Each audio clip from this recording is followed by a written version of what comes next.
Alright, welcome. Patch 7.5 happened last night, and this is the first story quest that we got. It is called In Fate's Footsteps, given to us by Kryl. You can kind of see her through this mass of people. Everybody has to stand right on the NPC when they click them. Can't click them from far away. No. Anyway, level 100, storyline, late game. Yeah, the latest of game storyline. Solution 9, the resolution, government sector kind of area. Here we go. Cutscene. I trust you are able to get plenty of rest. Good? Rest? Good. I thought we might take a moment to ponder our next steps. Sorry.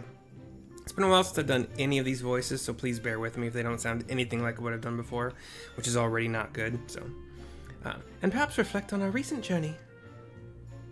Graha is here as well. He gives a fist and palm. I must admit my thoughts often drift to the Mist Continent and our stay in Trena.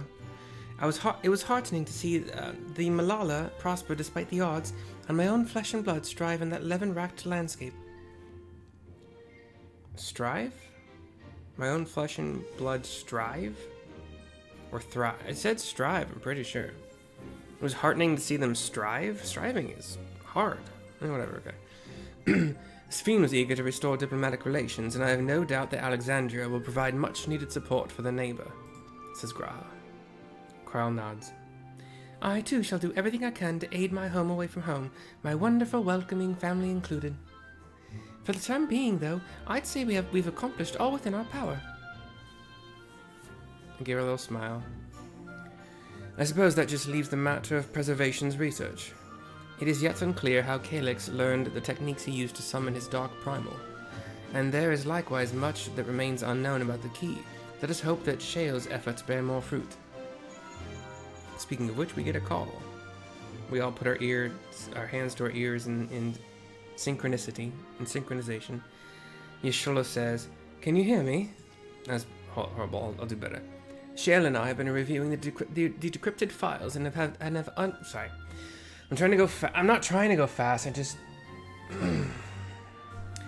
Shale and I have reviewed the decrypted files and have uncovered some intriguing details. Would you care to join us? We'll be with you right away.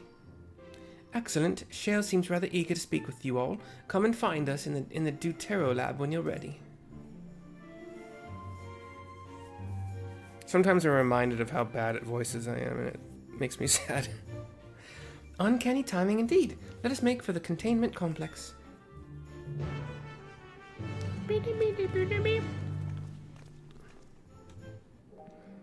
Alright.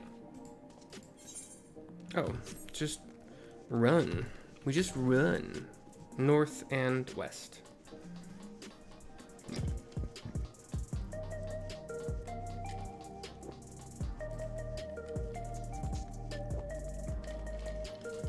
Up some stairs to the left, through a hallway, to the right.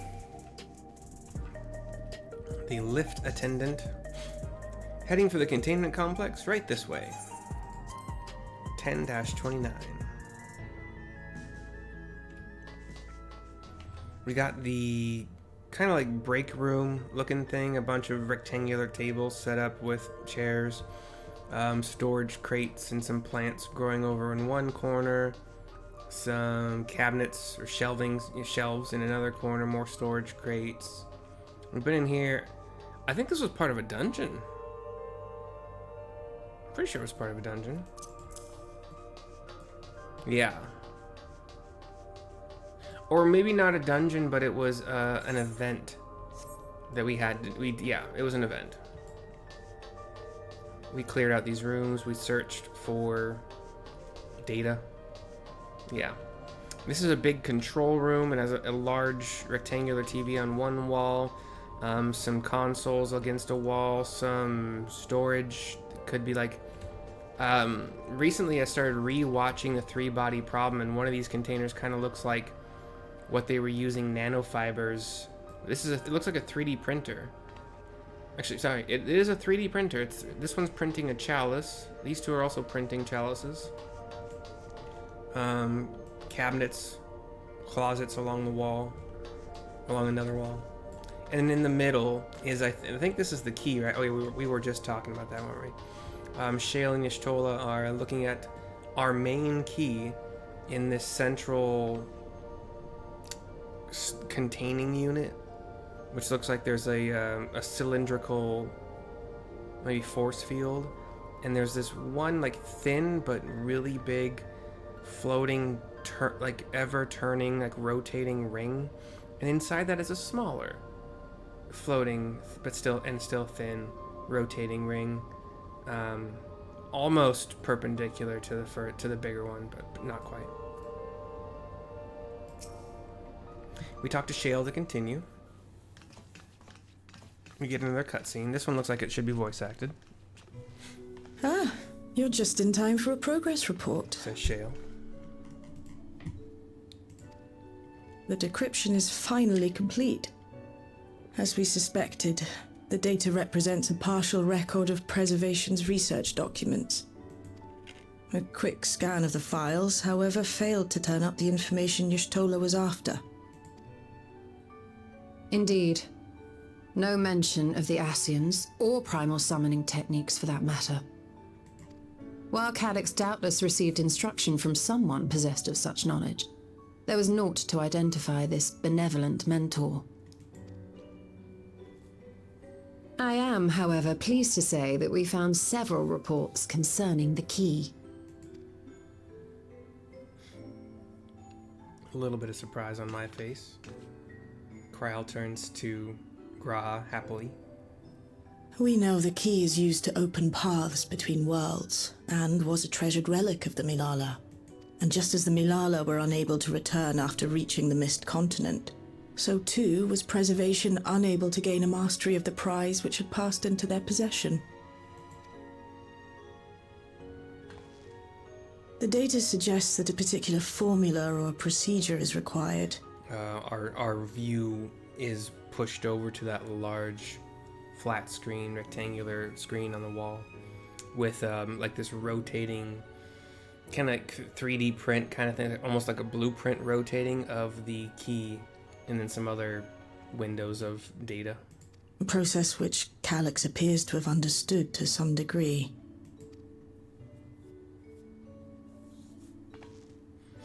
Yet the key proved fickle. Perfectly replicating conditions was no guarantee of success. And even when they did manage to generate a modest portal, the destination was never the one they expected.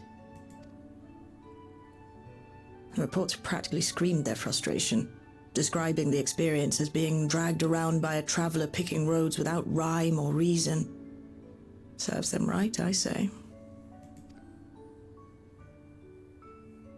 After much trial and error, Preservation began to experiment with external actuation devices for the key. Striving to maintain a stable pathway to a chosen location, they conceived of the technology that forms the gate to the Golden City. Our screen flashes to that large, like the inside of a cube, that large cube room with the walls kind of look like they're made up of kind of haphazardly placed cubes themselves, with like circuitry and data kind of running through the cubes. And it's that big circular portal that kind of looks like it has this broken off piece on the top left that I think might slide into the circle to serve as the like the closed door function.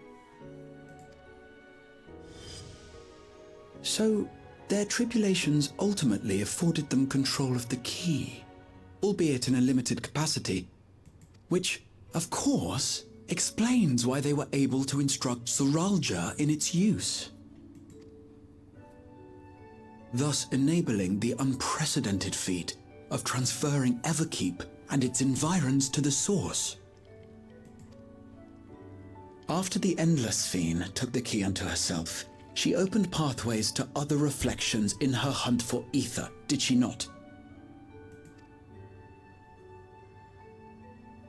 I give a nod. The Milala merely used it to facilitate their exodus.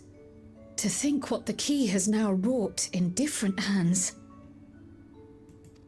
For all we know, the actuation device augmented the key's power beyond its intended scope. Were your goal to plunder whole worlds of their ether, a tool designed to simply transfer people would likely be insufficient.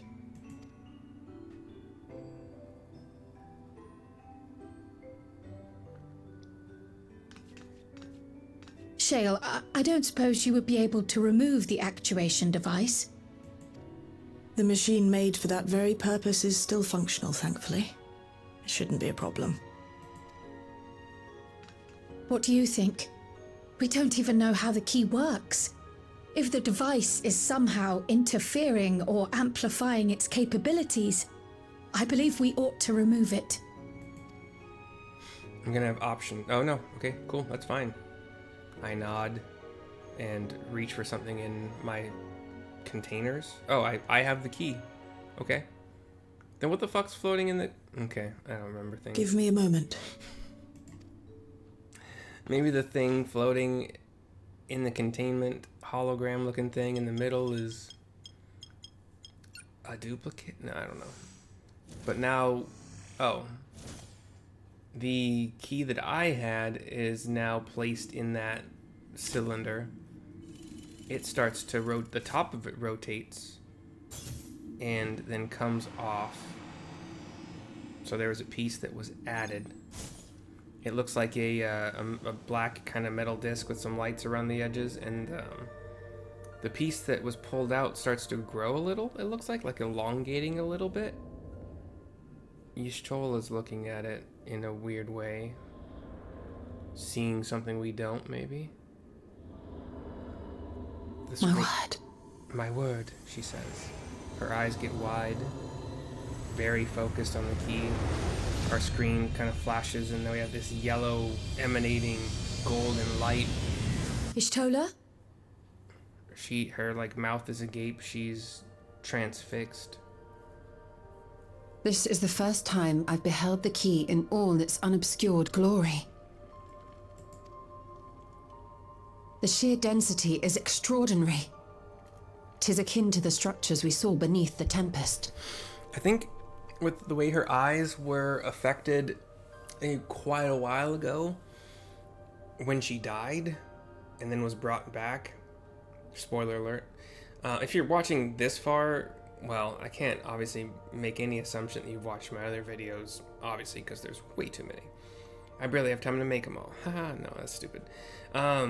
Anyway, but I think she gained some ability to see the flow of ether a little bit. But, so that's maybe what she was witnessing, just this massive golden flow coming from the key. And the key, if you put a small pyramid on one end and a small pyramid on the other end, and they each kind of have like a brass looking tip and then some lines along each side, and between those pyramids, between the bases of those pyramids was just a rectangular block, just your basic rectangular block, but then you twisted the block roughly looks like 180 degrees. So like, if you think about it, like the northwest corner of the pyramid was normally lined up, of one pyramid was lined up with the northwest corner of another pyramid, and then one end was twisted so that now the northwest corner of the top pyramid is lined up with the southeast corner of the bottom pyramid, and then that rectangular block twisted with it. But there's also some concavity to the twist. Almost more like, instead of a rectangular block, it was kind of in the shape of a plus sign, but like a long, not like each. Yeah, that's the best I can describe it for now. Excuse me, sorry.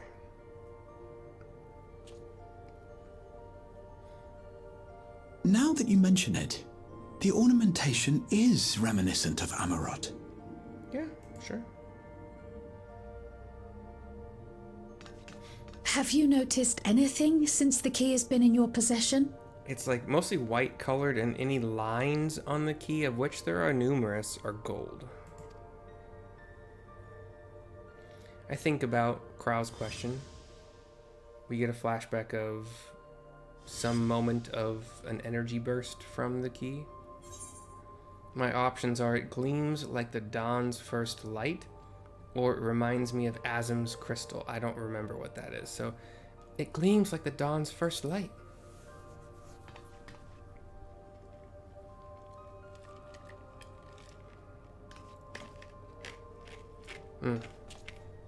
This shocked Kryl and Graha. You're suggesting the key has some connection with Azim? I don't remember who Azim is. A plausible theory, although one we are yet unequipped to prove. So, but I'm assuming Azim had something to do with the expansion where we were in Amarat for a while. Was Azim one of those like tall, speaks like this, like one of those ghostly tall maker types, or bureaucratic kind of maker types? My apologies. Why are you getting flustered that you have a phone call? We don't care. Hello? Yes, this is Kryl speaking.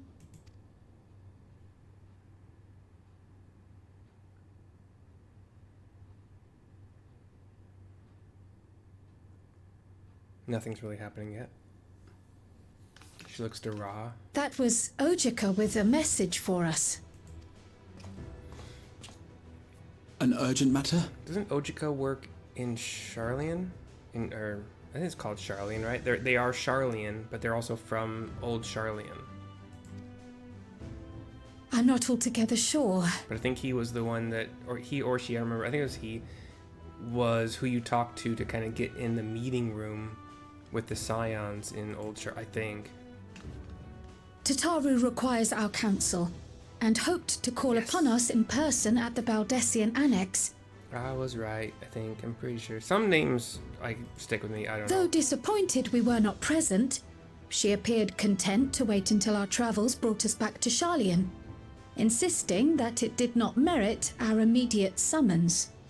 Her tone suggested otherwise, however, and Ojika felt compelled to contact us directly.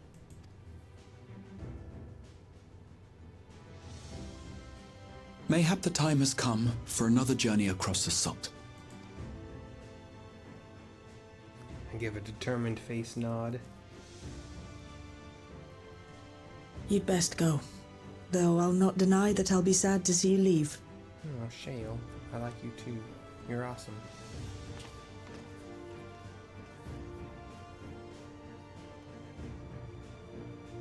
Oh, Shale. I can't even begin to thank you for all you've done. We will be forever indebted to you and your Oblivion colleagues. The debt is ours. We'll never forget the sacrifices you've made for us, for Alexandria. In the meantime, I shall keep sifting through the data. You'll hear as soon as I find anything of note. Actually, I should like to stay here a little longer, if you don't mind. You are most welcome. It kind of feels like they'd change Yshtola's voice actress, because I remember it being much more nasally sometimes, but this one sounds a lot like Alice. Very much high possibility I'm wrong, but... And might I borrow the key for a while? I wish to study it further. With the utmost care, I assure you. Of course, babes. Of course. Well then, shall we be off? Ojika will be expecting us.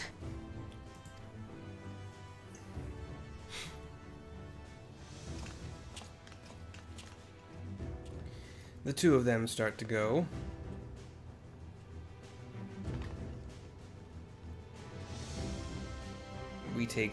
I take one last look at that twisted key in the trail to the heavens. We see kind of cool looking letters in the bottom right of a black screen. But yeah, one last look at the twisted key floating in the cylindrical hologram kind of containment field.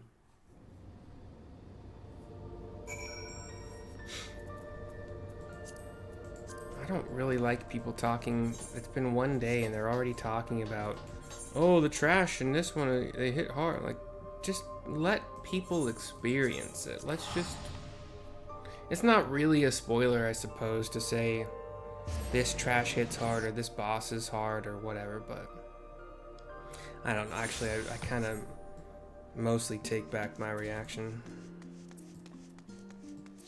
Still. Oh, there is a teleport. Okay. I forgot.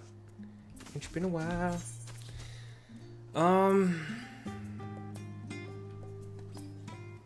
I feel like they put a new quest here.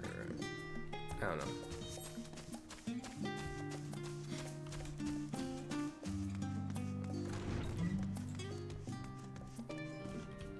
And I was right. Ojika Sunjika is the Lalafell manning the desk of the Baldessian Annex here in Old Sharlayan.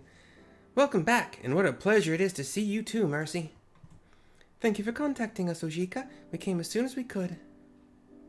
Of course, I felt it prudent given how troubled Tataru was. Your concern is much appreciated.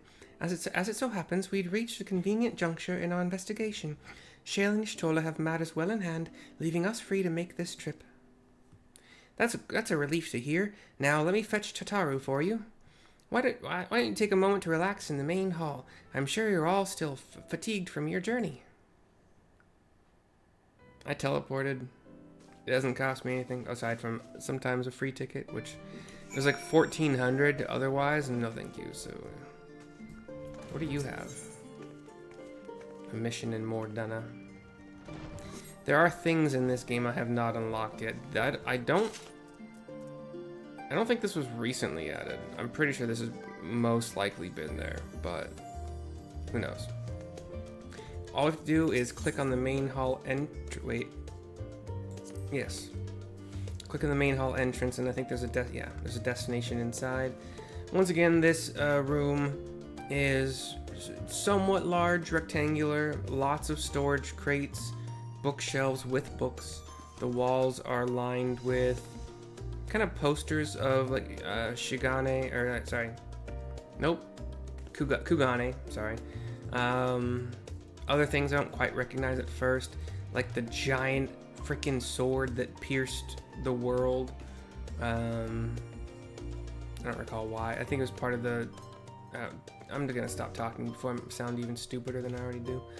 But yeah, and then this is not the Crystal Tower. Wait, is this the Crystal Tower or is this the one from Ilmeg?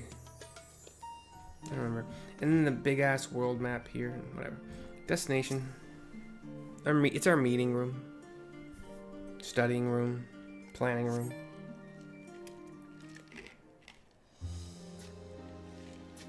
Cutscene.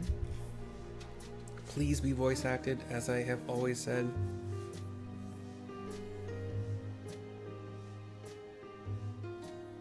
Planning your next journey? Krile was admiring the big world map. Oh no, just reminiscing. Thinking back to when you bought this map, and how you all encouraged me to make the voyage to Tural. Are you glad you did? As if you need ask.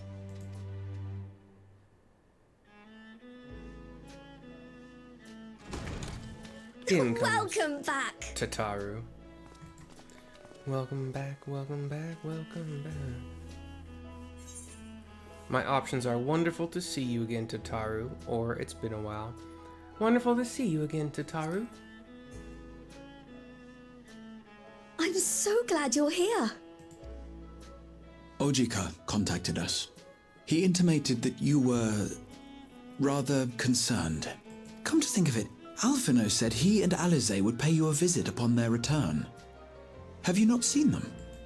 Oh no, they were here. I was regaled with many a tale of your Turali adventures. It was only once they departed for Garlemald that the rumors came to my attention. Rather alarmingly, Voidsent sightings seem to be on the rise across the star. I was reluctant to bother you with mere hearsay, especially when you had more pressing matters to contend with. But earlier I received a confidential report from the Grand Company of Eorzea.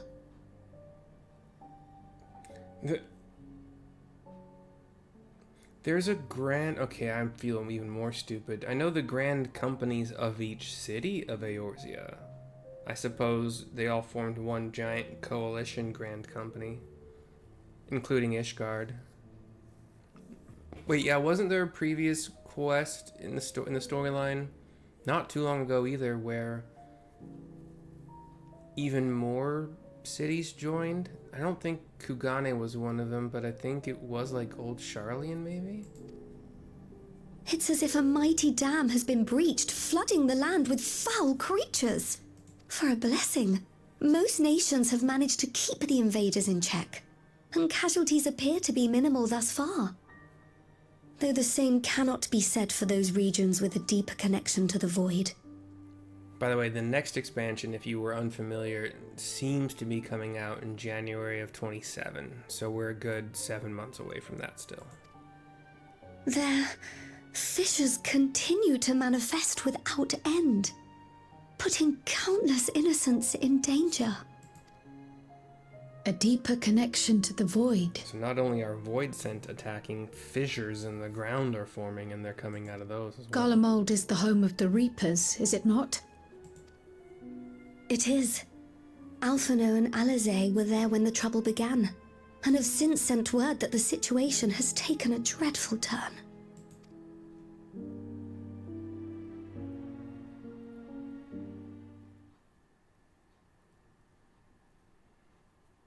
A short while earlier in Tertium, we see on a black screen Alphino and Alizé are talking to people in that kind of like underground train station in Garlemald. A crowd of people. Thus concludes the abridged account of our time in Tural. Now I shall leave you with the words of the late Dawn Servant, Galul Jajar. A good 15 to 20 people. Ignorance begets strife. Understanding begets fellowship. A notion that rings true for Eorzeans no less than it does for the diverse peoples of Tuliolal. And for Garleans as well. Even sharing something as simple as a local dish can pave avenues of understanding. It's up to all of us to forge new bonds, together.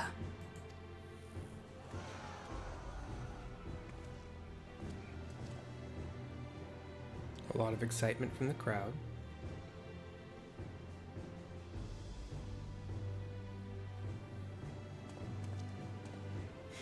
The twins turn to the dude whose name I don't remember, who was like really against us in the beginning, but then turned to our side. Thank you for sharing your tale. Jullus, Jullus.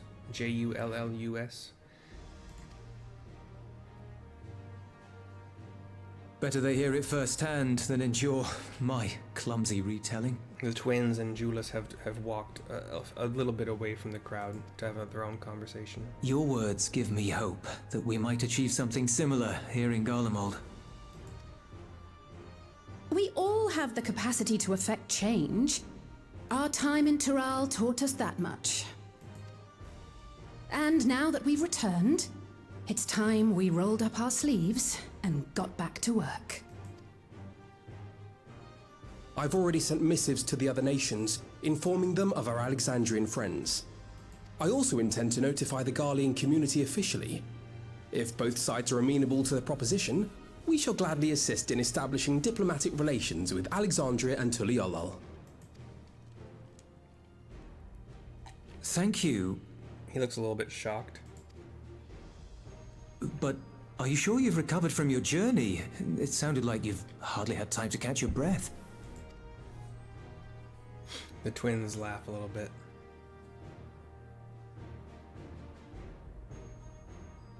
Sir! 3 guards come rushing in. apparently Lapis Manalis is overrun with Voidsent. We've sustained heavy civilian casualties. Either from a good distance away, and at least going down, that the ramp is not short, it's a long ramp to get down here. So either from a long distance away or from having just fought, What? Lapis Manalis is...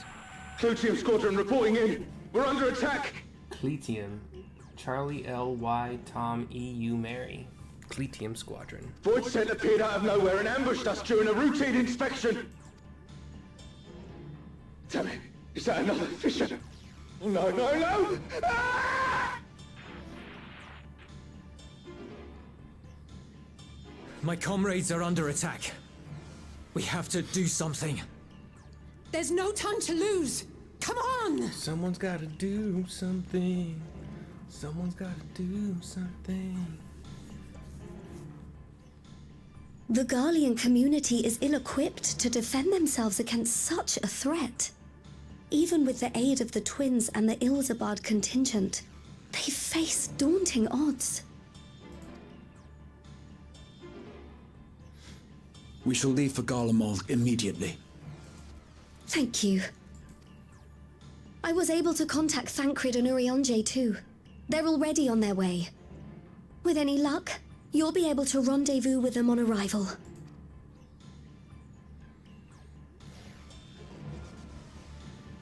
Yeah, buddy.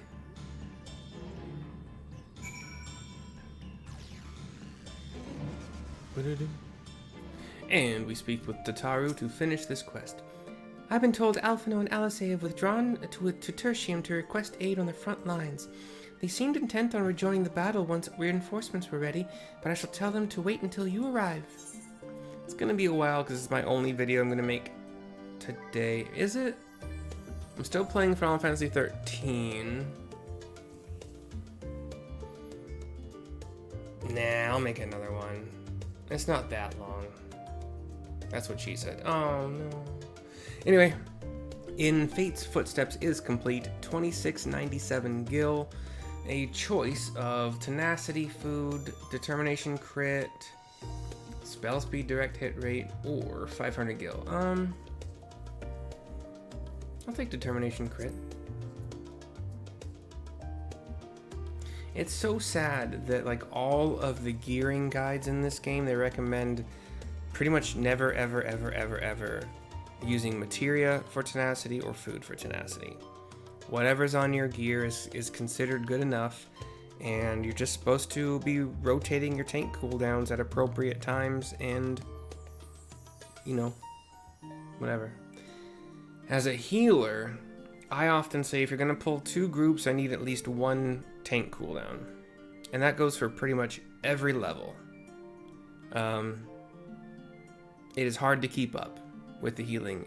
So, and then as a tank, you actually have to know, like there's a dungeon where you're running and you're fighting a lot of drakes, and you end up fighting like I think 3 different dragons. I think it might be Dizmail Darkhold, but I don't remember for sure. And what I'm talking about is knowing the monsters you're fighting. There are ice elementals that spawn and hit a whole lot harder than you would expect. So if you pull 2 groups of those, you're like, oh, they're ice elementals, they're just gonna cast. The tank HP goes down hard. And you have to know which of your tank cooldowns actually affect that damage, because Gunbreaker has a cooldown that is for parrying. You don't parry magic damage. So that'd be pretty much useless. You have to use that brick wall looking thing. Anyway, I'll take the basic determination crit food. It's good for anybody you use it on. Healer, tank, damage dealer, whatever.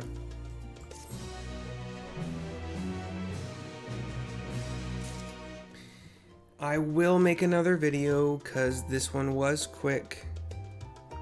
And it will still leave me with plenty of time to do some Final Fantasy 13 videos. In the meantime, Tataru, long time no see, Raha, and Kryl, we all thank you for watching. We do hope you have enjoyed, and we'll see you next time. Bye-bye for now.